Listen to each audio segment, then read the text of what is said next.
তো বন্ধুরা আজকে যে টপিকগুলো নিয়ে আলোচনা করব সেটার মধ্যে প্রথমত ছাওয়া মুভি রিভিউ করব এবং বিজয় দেবরাকোন্ডার একটা মুভির টিজার এসেছে, যে মুভিটার নাম রাখা হয়েছে কিংডম। এই মুভির টিজার কেমন লেগেছে আমি তোমাদের সঙ্গে শেয়ার করব। তার সাথে আলোচনা করবো অ্যাটলি সিক্স, যে সিনেমাটা সালমান খানের সাথে হওয়ার কথা ছিল, সেই মুভি নিয়ে কিছু কথা বলবো। সিনেমা লাভার বন্ধুরা, আশা করছি তোমরা সকলেই ভালো আছো এবং আমিও ভালো আছি। তো প্রথমত বলি, ছাওয়া মুভিকে যদি এক কথায় রিভিউ করতে হয় তো বলবো সিনেমাটা একটা ব্যাপক ব্যাপক ব্যাপক লেভেলের সিনেমা। সিনেমাটা সত্যি অসাধারণ লেগেছে। দেখো, সিনেমার গল্প সম্বন্ধে তোমরা হয়তো সকলেই জানো, সম্ভাজি মহারাজের সিনেমা নিয়ে গল্পটা, এবং সেই সঙ্গে আওরঙ্গজেব, এই দুটো ক্যারেক্টার আমরা ইতিহাসে শুনেছি। ঐতিহাসিক সিনেমার প্লট নিয়ে এই সিনেমার গল্প। আজকে এই সিনেমাটা এমন ডিটেলে করেছে না, দুর্ধর্ষ। এত ডিটেল কিন্তু মানুষের জানা ছিল না, তারা জানেই না, তারা হয়তো শুধু নাম শুনেছে, ছত্রপতি শিবাজি, সম্ভাজি মহারাজ, এইসব নামগুলো হয়তো শুনেছে, আওরঙ্গজেব, আকবর, তাদের কিছু কিছু সিনেমাও বার হয়েছে। কিন্তু এত ডিটেলে ম্যাডক ফিল্মস কাজ করেছে, এত ডিটেলে ম্যাডক ফিল্ম কাজ করেছে, সত্যি বলছি এরপর থেকে ম্যাডকের ফিল্মস আসলে একেবারে নিশ্চিন্তে সিনেমা দেখতে যাওয়া উচিত। তারা কিন্তু সিনেমাটায় দারুণভাবে খরচও করেছে এবং সিনেমাটাকে অন্য লেভেলে নিয়ে গিয়েছে। ভিএফএক্স দারুণ ছিল, এবং সব থেকে ভালো দিক নিয়ে যদি কথা বলি, সব থেকে ভালো দিক হলো ভিকি কৌশল। সত্যি বলছি, ভিকি কৌশল একটা অন্য লেভেলে অ্যাক্টিং করেছে। সেই ক্যারেক্টারগুলোকে যেভাবে ধরে না নিজের মধ্যে দারুণভাবে। এর আগে শ্যাম বাহাদুর, সর্দার উধাম, প্রত্যেকটা সিনেমার ক্যারেক্টারকে না একেবারে অবিকল নিজের মতো, প্রত্যেকটা ক্যারেক্টারকে তিনি নিজের মধ্যে নিয়ে নেন, একেবারে নিজের মধ্যে। এর আগে আমরা দেখেছি অক্ষয় কুমারের সিনেমা এসেছিল সম্রাট পৃথ্বীরাজ, হাস্যকরের মতো, তার একটা ফানি লুক অন্য 10টা সিনেমায় যেভাবে থাকে সেইভাবেই সে সিনেমাগুলো করে। অন্য অন্য যেসব ক্যারেক্টারগুলো ছিল, রাশ্মিকা, অক্ষয় খান্না, তাদের অ্যাক্টিংগুলোও কিন্তু দুর্দান্ত ছিল। যেভাবে কাজ করে সত্যি বলছি কোনো কথা বলা যায় না, কোনো কথা বলা যায় না। সিনেমার নেগেটিভ হয়তো দু একটা পয়েন্ট থাকবে, কিন্তু নেগেটিভ নিয়ে আলোচনা করব না। কিন্তু সিনেমায় এইটুকু বলতে পারি, অক্ষয় খান্না অরঙ্গজেবের অ্যাক্টিং দুরন্ত লেভেলে করেছে। আর সত্যি কথা বলতে শিবাজি মহারাজ একদম শের। ডায়লগ ডেলিভারিও দিয়েছে দুর্দান্ত, ডায়লগও লিখেছে খুবই সুন্দর করে। আর একটা ডায়লগ দিয়েছে, উপর वाले জান্নাত কা দরওয়াজা খোল দো, শের আ রা হ্যায়। সত্যি বলছি অরঙ্গজেব জানতো যে শিবাজি মহারাজ একজন শেরই। এই সিনেমাটা যেভাবে হিট করে যাবে তার কোনো কথাই হবে না, এবং ভিকি কৌশলের এরপর থেকে না একটা আলাদা ভাইব চলে আসবে, মানে একটা আলাদা লেভেল চলে যাবে। তার ভিকি কৌশলের যতগুলো মুভি আছে তার মধ্যে এই মুভিটা ভিকি কৌশলের সব থেকে বেশি হিট হওয়া মুভি হবে, এইটুকু বলে রাখতে পারি। ভিকি কৌশল যেভাবে কাজ করেছে দারুণ লাগছে তাকে, দারুণ। সত্যি বলছি অ্যাক্টিংটা যেভাবে ফুটিয়ে তুলেছে সিনেমার পর্দায়, সত্যি বলছি। আর লাস্ট 30 মিনিটস, ওই লাস্ট 20-25 মিনিটের মধ্যে না সিনেমার চোখ সরানোর মতন লাইন নেই, সত্যি বলছি। সিনেমার গল্প প্লট এত সুন্দরভাবে বুঝিয়েছে, তোমাদের কি বলবো। হ্যাঁ, গল্প বোঝানোর জন্য মাঝে মধ্যে একটু ধীর গতি, একটু স্লো হয়ে গিয়েছে সিনেমা।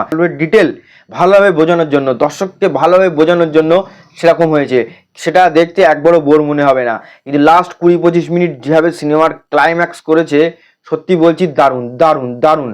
তো আমার কাছ থেকে যদি এই সিনেমাটার পার্সোনাল রেটিং চাও, অবশ্যই এটা আমার কিন্তু পার্সোনাল রেটিং, কার কেমন লাগবে সেটা জানি না, কিন্তু আমার যদি পার্সোনাল রেটিং নিতে চাও তাহলে বলবো 4.5 স্টার অবশ্যই এই সিনেমাটার জন্য দেওয়া যায়। এরপর আলোচনা করবো বিজয় দেবরাকোন্ডার কিংডম। বিজয় দেবরাকোন্ডা একজন কিন্তু ট্যালেন্টেড অ্যাক্টার। তার সিনেমা হয়তো সাফল্য হচ্ছে না ঠিকঠাকভাবে, কিন্তু সে গল্পও চুজ করছে ভালো, সিনেমায় অ্যাক্টিং তো দুর্দান্ত লেভেলে করে। তার অ্যাক্টিং দেখে বোঝা যায় যে সে কিন্তু একদম জাদরেল অ্যাক্টিং করতে পারে। তার অ্যাক্টিংটা ফুটিয়ে তোলার আলাদা একটা ক্ষমতাও আছে। বিজয় দেবরাকোন্ডার এই টিজারটা দারুণ লাগছে, দারুণ। সত্যি বলছি আমার বিজয় দেবরাকোন্ডার এই টিজারটা দারুণ লেগেছে। লাস্ট কয়েকটা সিনেমা করেছে সেগুলোই কিন্তু তার অ্যাক্টিং নিয়ে কিন্তু কথা বলার জায়গা থাকে না, কিন্তু সিনেমাগুলো হয়তো সেইভাবে সাফল্য পায়নি। দেখো, ছোট্ট একটা রিভিউ করছি টিজার নিয়ে, বেশি আলোচনা করবো না। টিজারটা এক কথায় ভালো লেগেছে।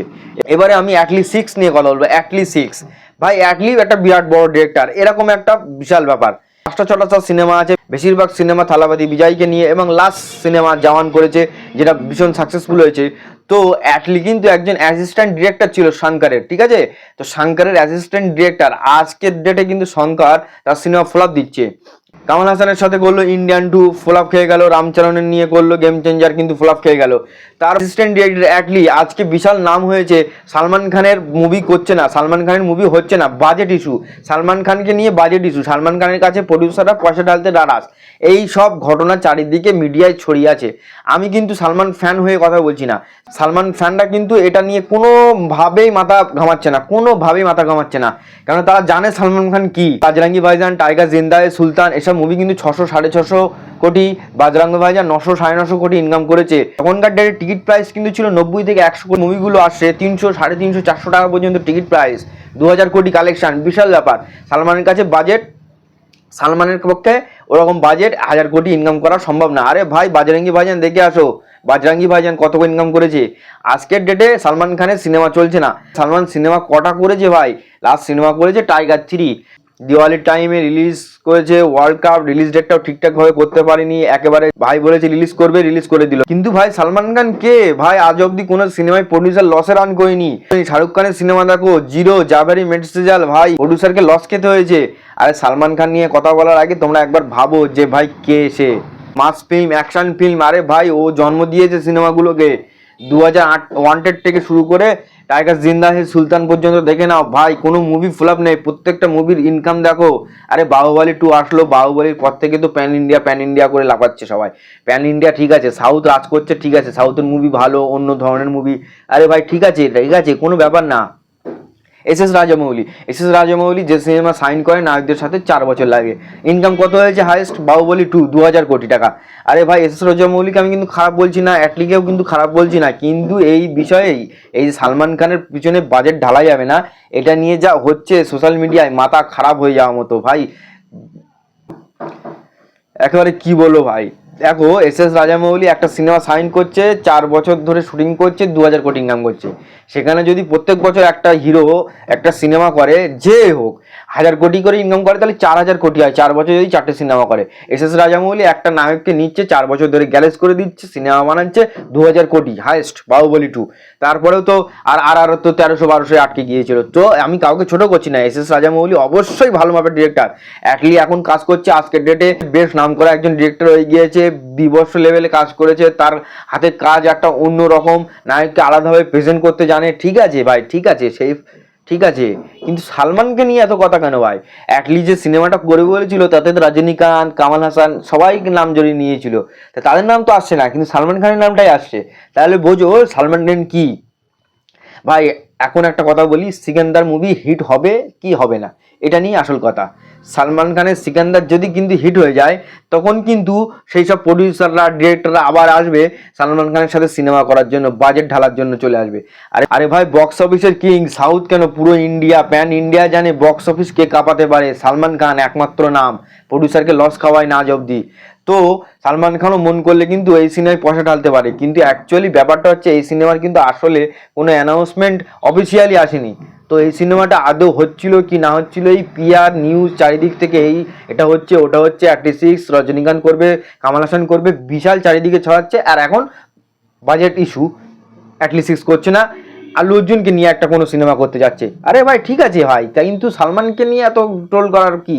সালমান খান যে কি সিকান্দারে কিন্তু প্রমাণ হয়ে যাবে।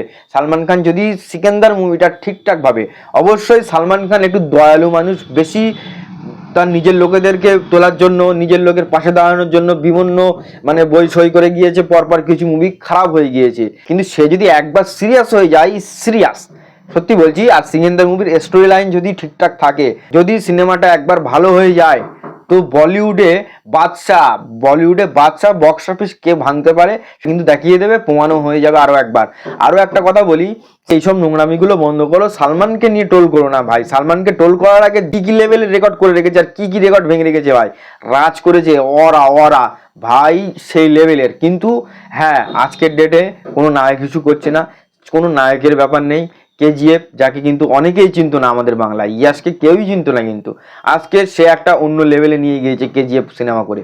তো ব্যাপার হচ্ছে আসলে এখন নায়কের ব্যাপার না, মানুষের টেস্ট এমন হয়েছে, সিনেমার গল্প ভালো হলে নায়ক লাগছে না, সিনেমার গল্প ভালো হলে নায়ক লাগছে না। তো ব্যাপার হচ্ছে যারা অলরেডি সিনেমার কিং রাজত্ব করে, তাদের সিনেমা দু একটা ফ্লপ খেয়ে গিয়েছে। দেখো একবার যদি ঠিকঠাকভাবে সিকান্দার সিনেমাটা হয়ে যায়, সিনেমার স্টোরি লাইন ঠিক থাকে, সালমান খান কোথায় চলে যাবে দেখবে, আবার নিজের লাইনে চলে আসবে, আবার শুরু করে দেবে খেলা।